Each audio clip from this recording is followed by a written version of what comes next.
Coming up on this episode of Crime Family. And so when they go upstairs to get something to cover up Jenae, they find that there is still a man in her house, and he is in the process of trying to kill himself. Who that morning, which happened to be Easter Sunday, he woke up and had no idea that he would soon be the victim of unspeakable violence. He was gunned down on the street, not only in broad daylight, but on the internet for the world to see. I shamed 4th District. I shamed Zeta Omega. And most importantly, I shamed myself. I snapped. Dog, I just snapped, dog. I just snapped. That's what I did. I killed 13 people. And I'm about to keep killing until they catch me. Like, stresses me out from the moment it starts, and like, you know, it's like a real live video. Like, that was stressful.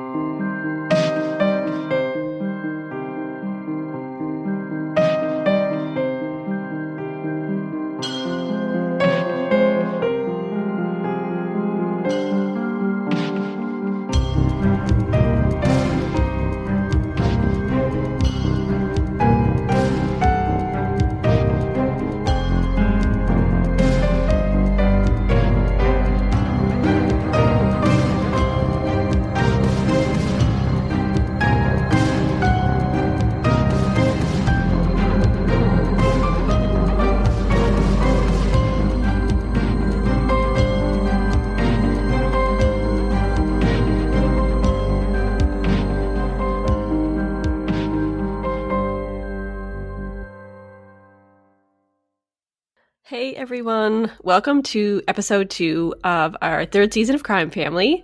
We're really excited to be back. I'm Katie, and I'm here with Steph and AJ, and we're really excited to have season 3 underway. So, last week we talked about the Crystal and Kylan case, which was intertwined with the Gabby Petito case in the beginning, and in that episode we kind of touched on the importance of social media in Gabby's case and how it helped gain a huge following for Gabby and helped gather insight into what happened to her and ultimately helped solve her case. And it also helped to shed some light on Kylan and Crystal's case just because of the initial thought that the cases were connected. And so this involvement with social media got us thinking about the flip side of social media, the dark side of online social platforms, and the dangers that are out there. So in the age of social media, billions of people around the world have instant access to platforms that allow them to share their thoughts, feelings, and daily lives with everyone in real time. There are several benefits to the instant access these social media platforms like Facebook and Instagram provide, such as giving a voice to the voiceless, fostering online communities where people feel they belong, and the ability to instantly communicate and engage with both friends and strangers from anywhere in the world. However, as everyone knows, every rose has its thorns, and social media is certainly no exception. Sometimes these thorns take the form of dark, twisted, and mostly unexplainable acts of violence. So in this week's episode, we're going to discuss crimes and murders that allowed those evil intentions to use social media as platforms to enact their murderous desires. And today's cases did not get nearly enough media coverage. Like, for me anyway, I didn't even hear about these cases until we actually went digging for them. And they reveal terrifying realities that can accompany social media presence. Especially like a big social media presence when you have tons of followers that can bring many fans and supporters, but it can also bring the haters and the trolls and even dangerous people that bring threats into your DMs, and some can even go as far as bringing their sinister intentions into reality. And it seems like no matter what anyone does, there will always be people out there that are trying to tear you down. Crimes like stalking and harassment of all types have been around for a long time, and we often hear about it most with famous people because a lot of celebrities have had stalkers in the past, and even some of them have turned really dangerous and even deadly. Now, though, we have a whole new level of access to people's lives, and it's easier to see a glimpse into someone's life, to anyone's life who uses social media. Just like in-person stalking and harassment, different forms of cyberbullying are illegal in Canada and of course other countries around the world. And in Canada, this includes things such as sharing intimate photos without consent, cyberstalking, incitement of hatred, intimidation, uttering threats, and things like that. And all of these things that used to happen only in person physically can now happen to anyone that opens themselves up online, and especially to people who have a big online presence with lots of followers and lots of people who both love and hate what they might be doing online. When I hear the term cyberbullying, what comes to mind first for me, at least, isn't adults. You think of bullying and you think of kids. And we all know kids can be really cruel and mean at school, but now they have this other outlet where bullying and harassment can be relentless.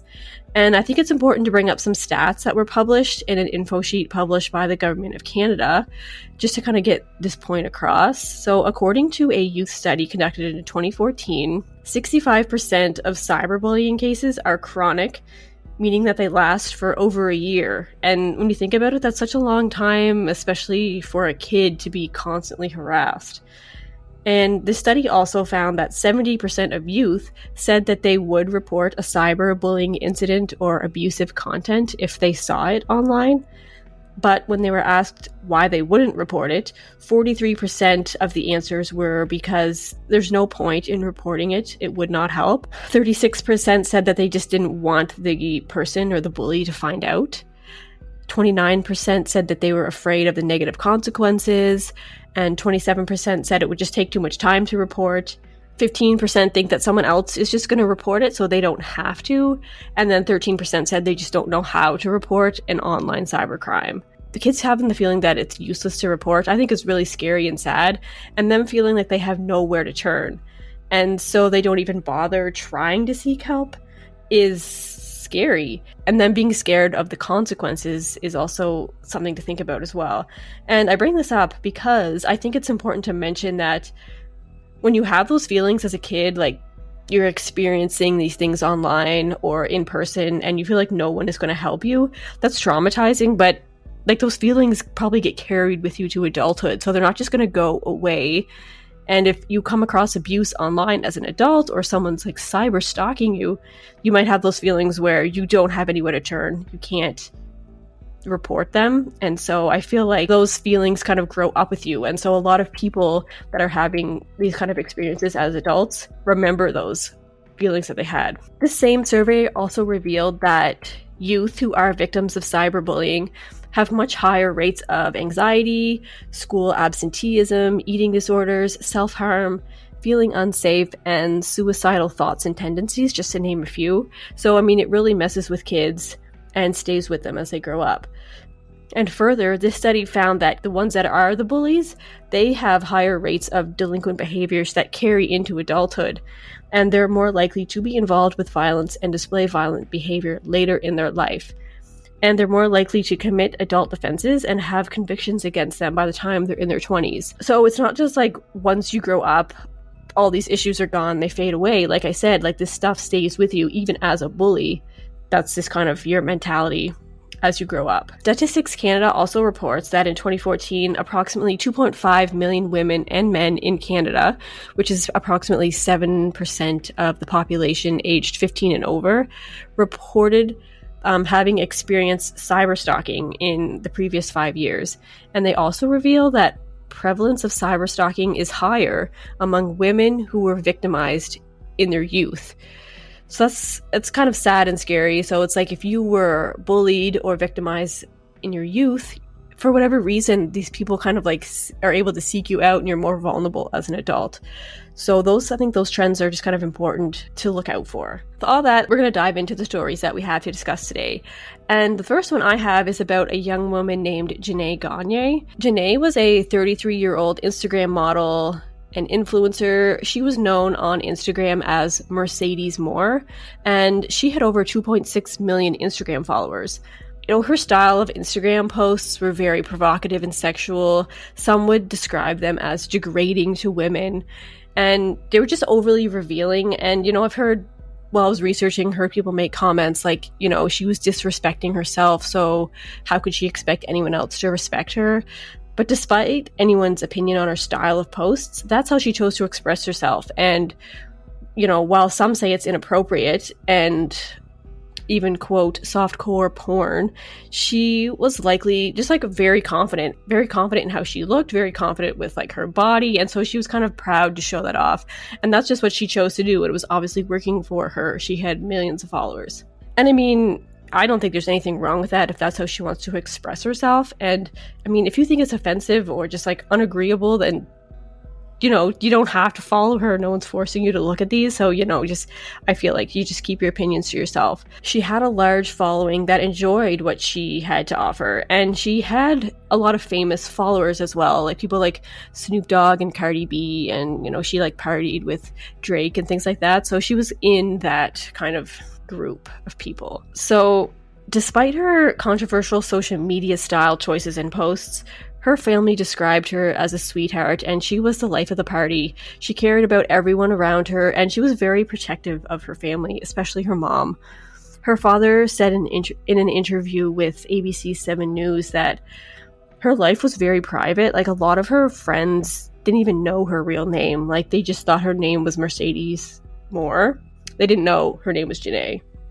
So that's kind of how private she kept her life, or tried to keep her life. He was very aware of her social media account and out of his own insecurities, kind of with what I assume what he thought and knew that came along with this kind of lifestyle. He actually decided to move her like 3 different times, like probably telling her like, I don't feel like you're safe here, let's move. And he did that 3 different times to try and keep her safe. Jenae was actually very close with her father, and they kept in contact regularly. Her father, Mark, told ABC 7 that Jenae would call him all the time, and she would just say, oh, like, hey, I'm just checking up on you. And he'd be like, no, I'm your dad, I'm checking up on you. So they kind of had like this back and forth of like checking up on each other. And when Jenae's sister told their dad that she hadn't talked to Jenae since Thursday, so this would have been like 3 or 4 days, Jenae's father, who actually lived close to Jenae, knew something was wrong. She wasn't returning his calls either, wasn't returning any messages. And on Sunday, August 29th, 2021, he knew immediately that something was way off. And so Jenae lived in Richmond, Texas, which is just outside of Houston, and her father didn't live too far away. And so when he wasn't able to get a hold of her, like I said, he went straight over to her house, and he was knocking on the door. She didn't answer. And, he kind of took matters into his own hands, and he broke the door down, the front door. He just kicked it down. And I mean, you might think that's a bit extreme, but he was that sure that something was wrong that he knew what he just had to do, and that's what he did. And sadly, that feeling was right, because the scene that he found inside her house that day is kind of disturbing, as he describes to ABC 7 News. He says that he found Jenae sprawled out on the floor at the bottom of the stairs, and, he says that obviously sadness instantly took over, and he says that it kind of looked like maybe she was like changing or getting ready for bed, and she had fallen down the stairs. And when he thinks about it now, he thought that he wishes kind of that is what happened, because that would be kind of a quick way to go, maybe very little fear. But he finds out that she actually had been strangled to death, and her cause of death was strangulation with traumatic concussion. Her head was forcibly hit. And so, like I said, when he saw Jenae at the bottom of the stairs, he tells his girlfriend who was with him to go upstairs and get something to like cover her up, because she wasn't completely dressed. And they do find out later that her clothes look all ripped and torn. And so when they go upstairs to get something to cover up Jenae, they find that there is still a man in her house, and he is in the process of trying to kill himself. He has a knife in his throat, and he's still like gurgling and twitching on the floor when they find him. And they find out this is a 34-year-old Florida man named Kevin Accorto. And so Mark goes on to explain that he thinks that Kevin had been in Jenae's apartment for 2 to 3 days, but they're not sure like when Jenae died. So they're not sure if he killed her and then like stuck around for a couple days, or if she had just recently been killed and he was still there. But they do know, and they're pretty sure that he didn't kill himself until he heard them kicking down the door, and that's when he stuck a knife in his own neck. And he did end up dying very shortly after. And the scene that they find there was blood throughout the entire house. And something else that was strange, there was like writing all over the walls. in what looked like lipstick, and some was written in pen. And it was like confessions. It was like him apologizing. The writings were things like, quote, "I should have stayed in Florida. I wish I never loved her. I was used. I hurt a lot of people. And sorry to the landlords." And there was lots of other stuff written everywhere. So it's very like, I don't know, like I don't know how to explain what goes through your head. Mark, Jenae's father, says, quote, "My monthly conversation is, Jenae, you have all these followers, some probably because they love you, some because they like your look, some more crazy, and some obsessed." So, I mean, their family was totally like aware of her lifestyle and of the dangers that were out there. And Mark says that Jenae was always very careful, and she would never just open the door for anybody. And like when he would come over to visit her, he'd have to like be on the phone with her, being like, "Jenae, I'm at your front door, open the door." And that's when she'd feel okay enough to open the door for him. So they aren't sure how this man got into her apartment. They are convinced that they did not know each other before this. And they're saying that they believe that he was a crazed follower or stalker from one of her social medias, and that somehow found out where she lived, traveled all the way from Florida to Texas to find her and eventually kill her. And there really isn't that much that has been released about how Kevin actually knew her, and police haven't released anything since this happened, which was August of 2021, and they are, I guess, still going through all of her Instagram accounts and messages to see if they did have some sort of relationship online. There was rumors going around that, you know, this was her sugar daddy and things like that, but there's nothing to like back that story up at all. And Jenae also reportedly had an OnlyFans account, and I'm assuming you guys know what OnlyFans is. And her father says that she worked in private clubs as well, but there's not much detail out there about that. So, I mean, she had this lifestyle of kind of like actually selling her body on OnlyFans and maybe doing private shows at clubs. And then there's some speculation that kind of she took it a step further, where she was meeting with people at their house, or people were coming to her house for like other sexual acts that she was getting paid for. Again, there's nothing to back that up. That was just speculation from people talking. We still don't know for sure if they had any type of relationship, or if this just was some crazy stalker that happened to find her and get into her house. There really is no detail that has been released by the police about Kevin. Like I said, how he got to Texas, if he was already in Texas, or if he traveled deliberately from Florida to Texas to find her, or if he saw her at one of these clubs or knew her from OnlyFans. Like, that's still, we don't know. And one thing that does get me though about this case is like people try to write off her death or blame it on like her lifestyle. And, you know, there's comments out there like, well, that's what you get for using men. And like I said before, like she was disrespecting herself. So why would anybody else respect her? And so I think it's ridiculous that people need to be reminded that, like, regardless of your lifestyle, what you do for a living, whether you're in sex work, how you dress, like no one is asking to be abused. No one's ever asking to be like sexually assaulted, and especially no one's asking to be murdered. And like even Cardi B stepped up and was like defending her after people were blaming her lifestyle for her death. And so that's really all we have on this case. Like I said, there wasn't a lot of coverage, but it's just scary how this man, even though she was trying to be so careful and moved around so much, that she was found and, you know, murdered by this crazy guy. What do you guys think about this? That's crazy. Like the scene, when you were describing like the scene and the writings on the wall, like I could picture it so vividly, and it's super creepy. And it is really unfortunate, you know, like when they kill themselves, we never will know the answers, right? Because if he had been apprehended, like they could have interviewed him and they could have gotten more information about the nature of their relationship. But like stuff like that, like we'll never know, unfortunately, and he can't be brought to justice for what he did. So that's sad as well.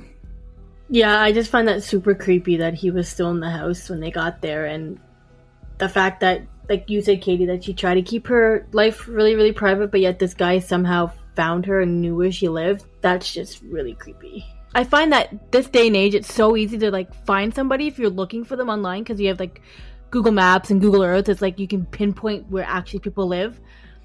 But the fact that her friends didn't know her actual name, which is odd to me, like they only knew her by her Mercedes Morr, kind of like she had this like two different identities, like one like her real name and one of her like social media names. So it was a really interesting case, but creepy nonetheless. And it's unfortunate that he killed himself, so now we will never really know what this Kevin guy was all about.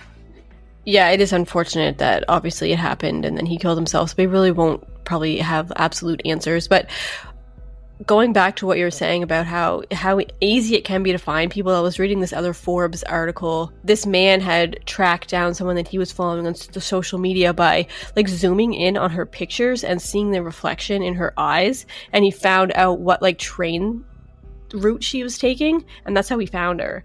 So like that is really stuff like that, like you wouldn't even think about that, so you can be like super careful. And there was another one about how this man had somehow come across these videos that this 13-year-old girl was posting, and he was finding like the street signs and just kind of like things in the background and pieced it all together, and he like broke into her house one day. And so like stuff like that's super scary. You're not thinking about it, but even if you are, there's people can find ways around it, so you just gotta be so careful. Well, that reminds me of, did you guys watch the documentary on Netflix, Don't Fuck with Cats? Oh, I meant to, but I haven't yet. Yes, I have, yes. Oh, yeah, about Luca Magnotta, like this Canadian serial killer. Like, the amateur sleuths did a similar thing, that they were able to find a picture of that he posted on a street, and they're like, oh, these street lights are unique to this city, and then they could find out. It was so interesting, like, how they were able to do that. So it's reminding me Katie, of that. you have to watch that. It's super good. Yeah, I will. I remember I was watching a show, and it was like the show was set somewhere else, but I'm like, oh, that looks so much like Vancouver. And then like I paused it, and I could see like the names of the streets, like the cross streets, and it was 2 Vancouver streets. I'm like, this is filmed in Vancouver, like downtown. So I mean, it's easy for people to, like, especially if you're kind of familiar with that area, to be like, I know where that is. So that's creepy.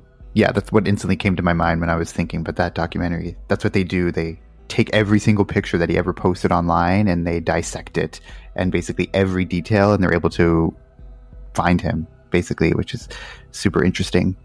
Yeah, so that's really scary.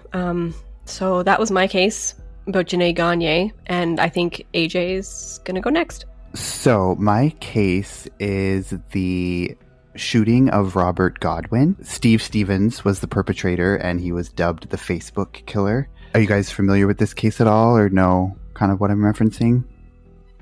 No, crazily enough, I've never even actually heard of it.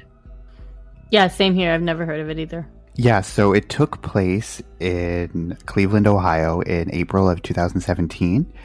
And it's a really, really creepy and wild case. So on April 16, 2017, so it was just a regular day for Robert Godwin, who was a 74-year-old resident of Cleveland, Ohio, who that morning, which happened to be Easter Sunday, he woke up and had no idea that he would soon be the victim of unspeakable violence. He was gunned down on the street, not only in broad daylight, but on the internet for the world to see. And that same day, 37-year-old Steve Stevens woke up with murder on his mind, but he had no particular victim.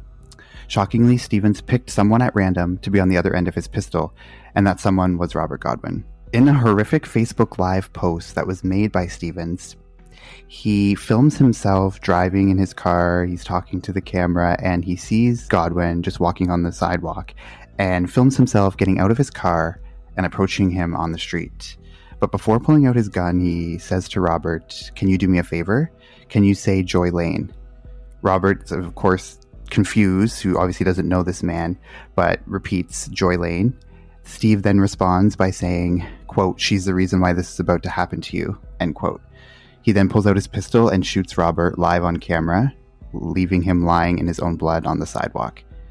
So while the act is totally random and no doubt horrific, the added layer of posting this video on Facebook brought a worldwide audience to the scene of this despicable act. So I'm going to play a portion of that Facebook Live video for you guys now. And just be warned, there is a bit of explicit language in this clip I'm about to play, so listener discretion is advised. Found me somebody I'm about to kill. I want to kill this guy right here. Oh, shit. Watch it. Hi. Can you do me a favor? Can you say Joy Lane? What? Can you say Joy Lane? Joy Lane? Yeah. She's the reason why this is about to happen to you. How old are you? Oh man, look, hey,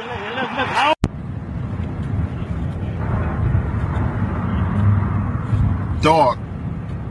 Just call Jason or Gary and look at it, man. I can't talk to you right now, man. I fucked up, man. Yeah, I did.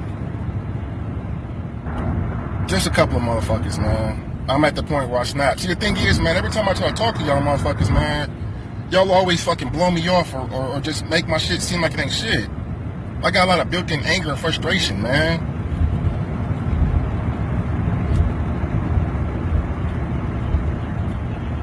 Nah, hell no, I ain't going over there. Just call Jason and tell him to look at that shit, and then you go from there.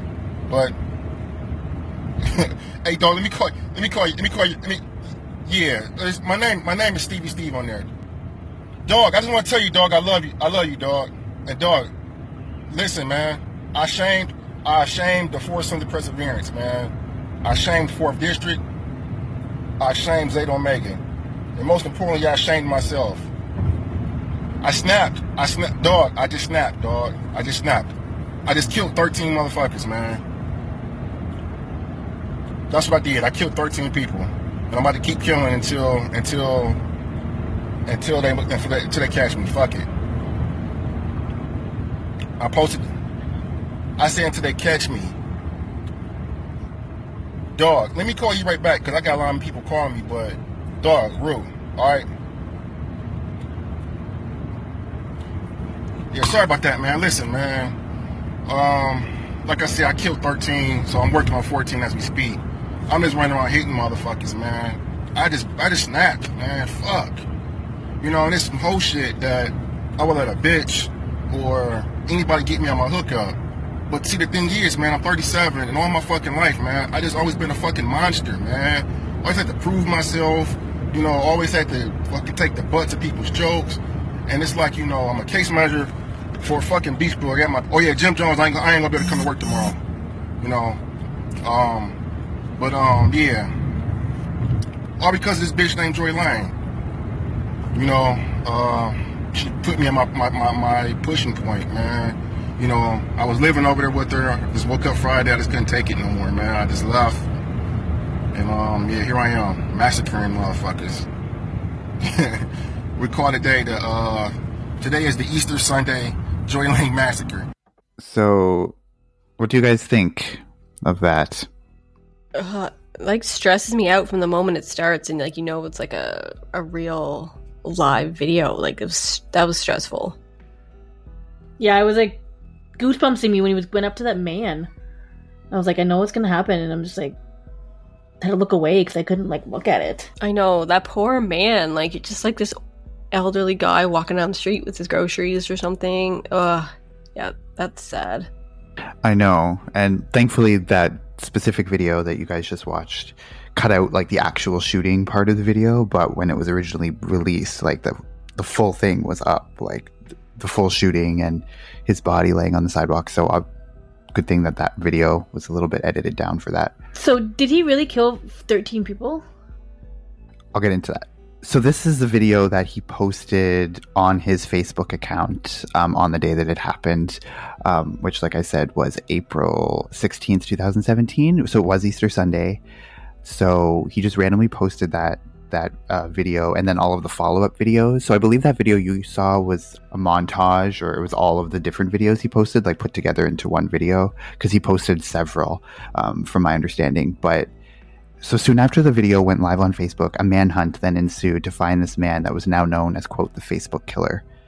Despite the immediate investigation into the motivations for the murder, Stephen's Facebook profile was heavily scrutinized, and it was discovered that he had posted several videos on his Facebook account on the day of the murder, claiming that he planned to go on a killing spree. So in one post, which was part of the video that you guys just watched or just listened to, Stevens appears to be talking on the phone to someone and claims that he, quote, just snapped, end quote, and that, quote, I killed 13 people and I'm going to keep killing until they catch me, end quote. He also says in the videos that this is the Easter Sunday Joy Lane massacre. And Joy Lane was, of course, the person's name who he made Robert Godwin say before he shot him. So the question is, who is Joy Lane and where does she fit into all of this? So at this point, early on, Stephen's still missing. He's considered a fugitive on the run, and there is a warrant out for his arrest for the charge of aggravated murder. Plus, with the claim that there were 13 other victims, police have no idea how big this investigation is or where the perpetrator fled to. You know, he could have left the state, could be anywhere at this point, even though it was relatively obviously pretty quickly that he was being looked for after the video went live, but he still was in a car. He could have driven hours away. The police very quickly tracked down Joy Lane, who turns out to be the recent ex-girlfriend of Steve's. They had been together for a few years, but recently broke up just right before this. So is this possibly a motive? And also the question that the police wanted to know was Joy Lane herself going to be a target? So the police had reportedly placed Joy and her family in a secure location for their own safety, just as a precaution. Joy explained to the police that, yes, she and Steve had been in a relationship for a few years prior, but that he had a pretty bad gambling problem. So she said that he would often take trips and drive hours to different cities. He would spend lots of time in the casino, and he would sleep in his car, wait for more money to become available, and then he would go and spend that money. So he would spend hundreds and hundreds of dollars on each trip, which my understanding is that the trips were quite frequent. So because of his gambling addiction, he had massive debts and financial issues. He had been evicted from several apartments for non-payment of rent, and he was facing mounting student loan and credit card debts as a result. And she says in interviews later on that that was kind of the breaking point. She kind of gave him an ultimatum that the gambling had to stop, and the relationship just wasn't really working out. So the relationship had ended just right before this. I think it was just a couple of days before, or maybe the day of. Steve makes multiple references to Beach Brooks in several of his posts on Facebook on the day of the murders, and Beach Brooks is a behavioral health agency for children and families, and we know that Steve worked there as a vocational specialist. He says in the video that he was a case manager at that place. So in fact, he is wearing his ID badge at the time of the murder. So if you actually watch that video, I know you guys just listened to it, but if you watch it, you actually can see his ID badge. So upon news of the murder, Beach Brooks released this statement to the media. Quote, "We were shocked and horrified to learn of this news today. We were notified that it was on Facebook, and we are waiting, along with everyone else, to hear if he has been apprehended. Our hearts go out to the family of Mr. Godwin, and we are hoping that the Cleveland police will be able to apprehend Mr. Stevens as soon as possible and before anyone else is injured."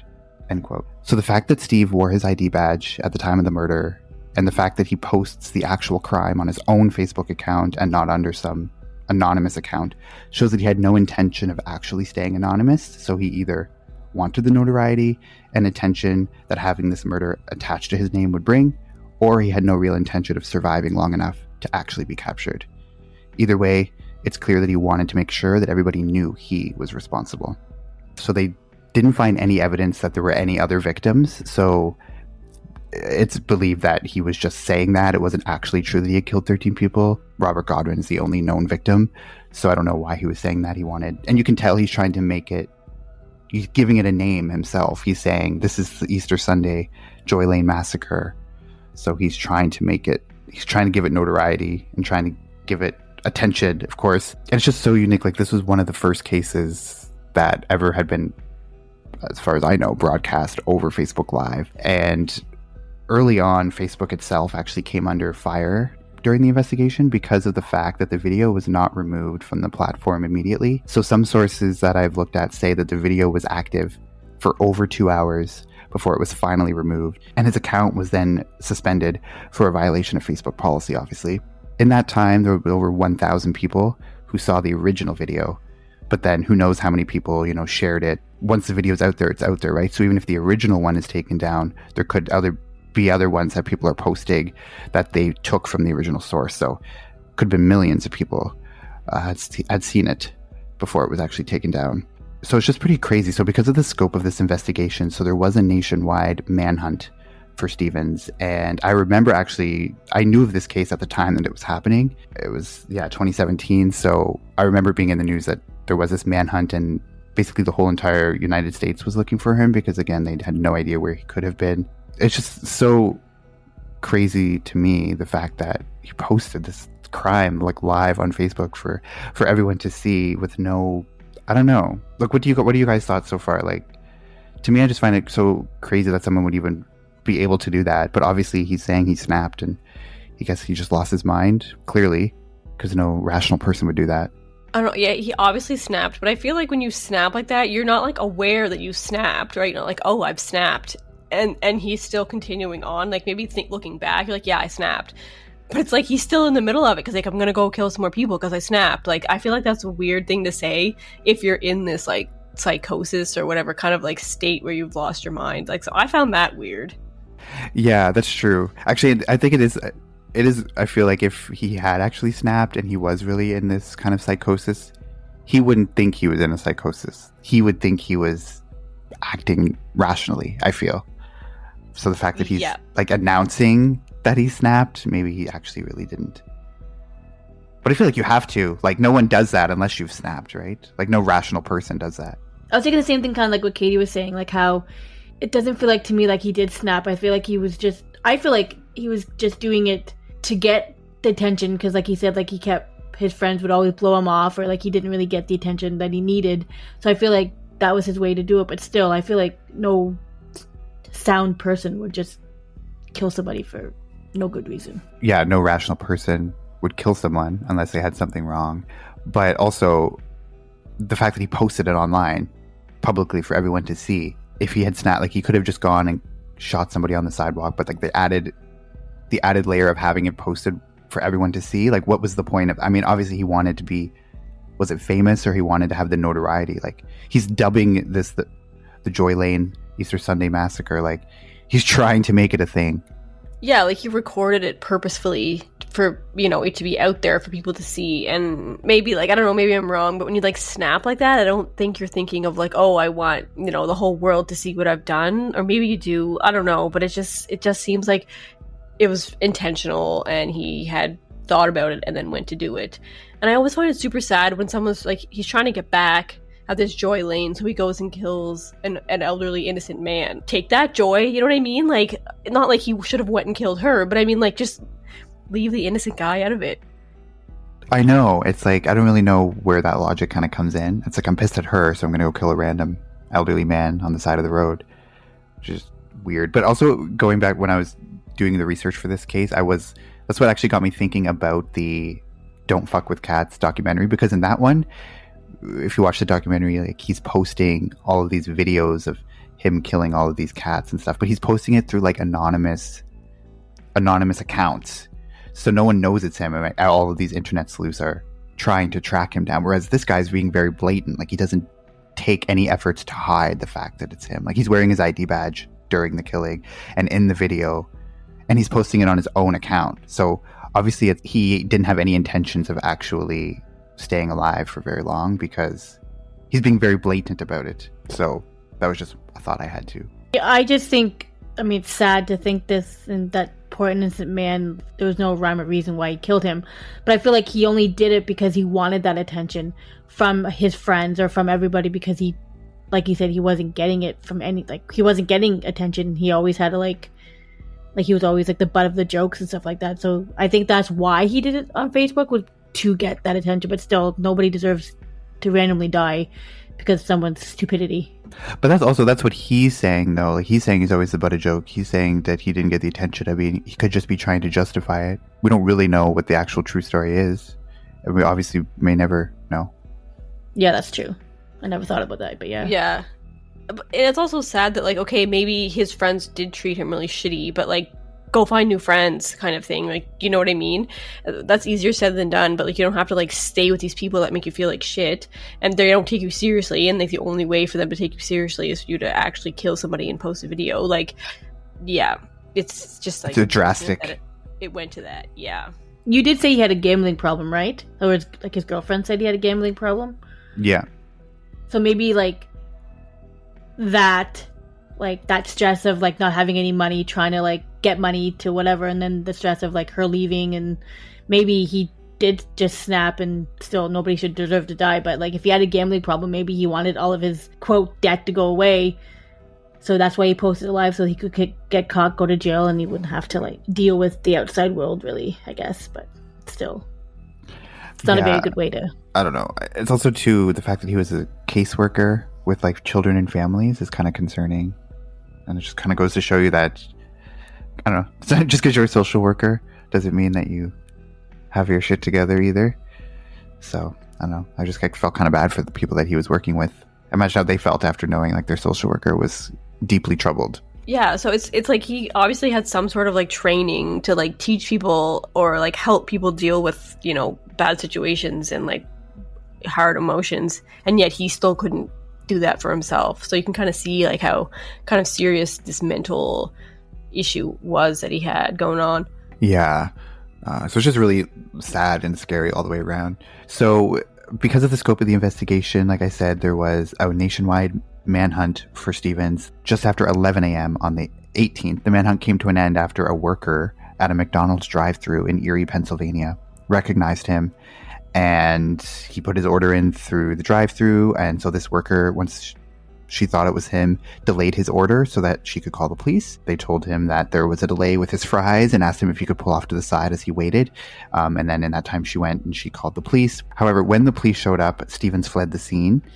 And so a car chase sort of ensued, and they drove, I believe it was a couple of miles. And then the police eventually had to do like a tactical move where they, you know, that thing you see in movies where it's like they do that weird turn and like pull out and stop your car. So they had to do that. And then as they approached the car, he shot himself in the head. So he never actually got arrested or anything like that. And he was pronounced dead at the scene. And yeah, like I said, there was they did the investigation into his motives and the murder itself, and there was no evidence that there was any other victims. So the whole thing about him killing 13 people, I think, was just him trying to make it a thing. He wanted to be known as killing all these people, but the only known victim was Robert Godwin. And it's really sad, you know, the 74-year-old man, and then they interview his family and some of the stuff I've seen, and it's just really, really sad overall. But it just goes to show you that, like, I don't know, he wanted notoriety. He wanted the fame and the attention, which is something that social media can do, right? Like, before social media, there wouldn't be a way for you to be, I mean, I guess you can, because like Ted Bundy and all those serial killers existed before social media, but not in like the same way. It's like they're all trying to one up each other, and they all want to be the one to like post the act on the site to get that attention, I guess. It's scary to think that like he obviously had this mindset where he wanted this massacre. So if he had like happened to stumble across like a big group of people, he might have just like opened fire on like this group of people, and but he only happened to see this one man. So I mean, it could have been an actual massacre. Still sad.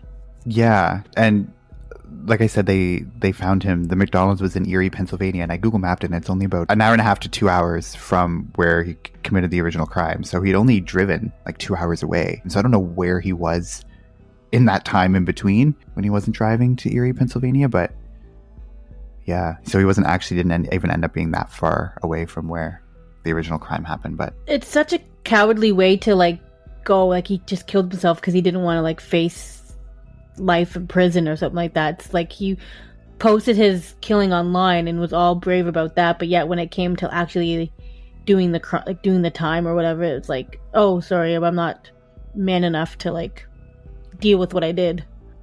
I know, it's like he wanted to do what was that thing? He wanted to do the crime, but didn't want to do the time. So, and that's what I said too, because the fact that he was posting it on his own account, he had his ID badge, like he had no intentions of trying to escape capture.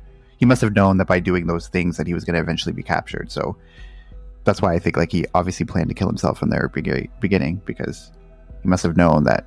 Yeah, it wasn't like he was trying to get away and do it as if like no one would know who it was or know who he was. He was definitely doing it so people knew exactly who it was.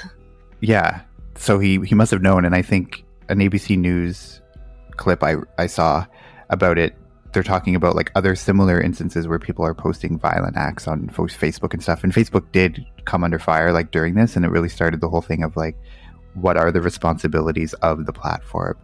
Because yes, they're a platform, so should they be held accountable for what every single individual person puts on the platform?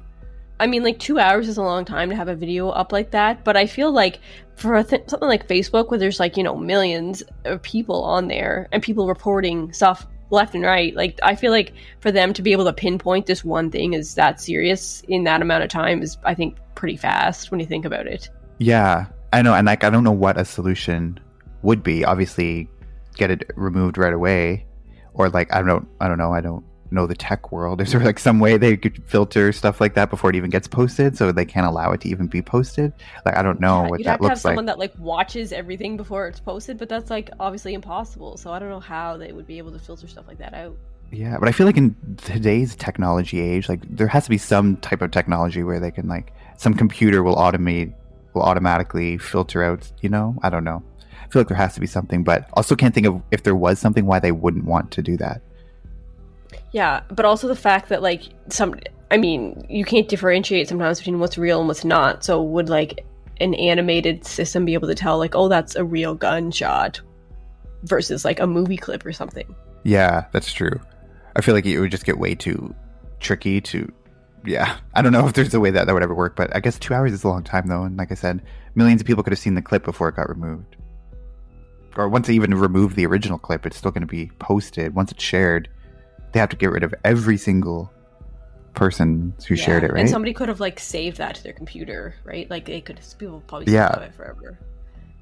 Yeah, and then obviously like that clip, like that clip and that video is still out there. Like you guys just watched it, so it's still out there. Once it's posted, it's out in the world forever. That's all I have on that case, but it's pretty when Facebook really started to come under fire for a lot of practices and like misinformation and like kind of what their role is in preventing or filtering out the kind of stuff that the people are putting on the platform. So anyway, yeah, sad. So yeah, in both of these cases, you can see kind of the role that social media can play and some of the harms that come along with these social media platforms. So thank you so much for tuning in to this week's episode of Crime Family. We hope you enjoyed the episode. Until next time, you can follow us on all the social media platforms. You can follow us on Instagram at Crime Family Podcast. We're on Twitter at Crime Family Pod 1. And we also have a Facebook page, Crime Family Podcast. And send us an email if you have any case suggestions or some feedback for us. You can email us at crimefamilypodcast@gmail.com. So thank you so much, and we'll be back next week with another case for you guys. Take care.